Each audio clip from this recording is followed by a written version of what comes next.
Ассалаумағалейкум баршаңызға, қалайсыздар? Кеше біз тойды жақсылап өткізіп алдық. Енді бүгін өзіміз отырып шай ішейік деген сияқты.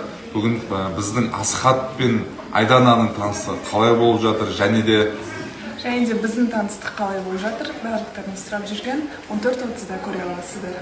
Көріңіздер, тамашалаңыздар.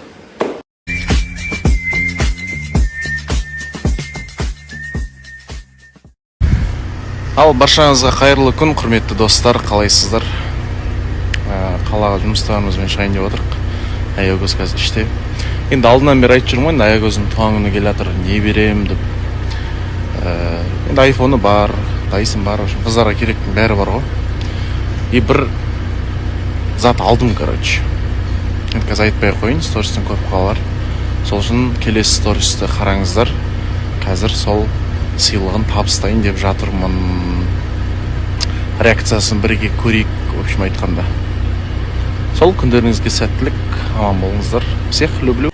Бізде әлі спорттың темасы болып жатыр, дайрект толып қалды спорттық жайында. Барлықтарыңыздың смс-теріңізді оқып жатырмын, жаймен деп үлгере алмай жатырмын, шыны керек бар ғой. Осындай бір тема керек екен ғой сіздерге. Негізі арасында барлығы бір күшті күтізді болмайды. Осындай адамдар болады арасында, онсыз қызық емес. Сонысымен қызықтай өмір. Енді ешкім сразу пылесос қойып кеткен жоқ қой. Біз кішкентайымыздан сыпыртқы сыпырып, әйтеуір сонымен өстік қой. Іш жаман болған жоқ, біз берекеміз кетіп қалған жоқ. Әйтеуір сол кезде береке бар еді, негізі сыпыртқымен сыпырып жүрген кезде ше. Қазір анда-санда сыпыртқымен сыпырамыз, ода тұрған ештеңе жоқ. Пылесостап көп жерді алмайды ше, бұрыш дегендерді алмайды, сосын сыпыртқымен деп сыпырғанын жақсы көреміз, мусор шыққанын жақсы көреміз да біз. Сол сыпыртқысын темасын әлі жалғасып жатыр біз жақта, достар. Ой, бұл қыз деген ағасын берген ақшасына қыдырайын деп жатыр. Енді мен всегда айтамын ғой, что қалан деп. Мен басында жасты негізі бір математикасы жақсарсын деген мақсатта бергем қаланға.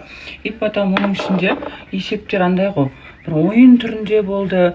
Ол кезде жас кішкентай болды, прям осы медик айтуға ес көсіп кетті. Сөйтті дағаны қызығушылыққа кәдімгідей артып кетті математикаға деген. Математикасы жақсарды. Еще одан бөлек әйтеуір андай тарифына, жаңағы асханаға, күнделікті бір автобусына деген сияқты сұрайтын нәрселері азайды.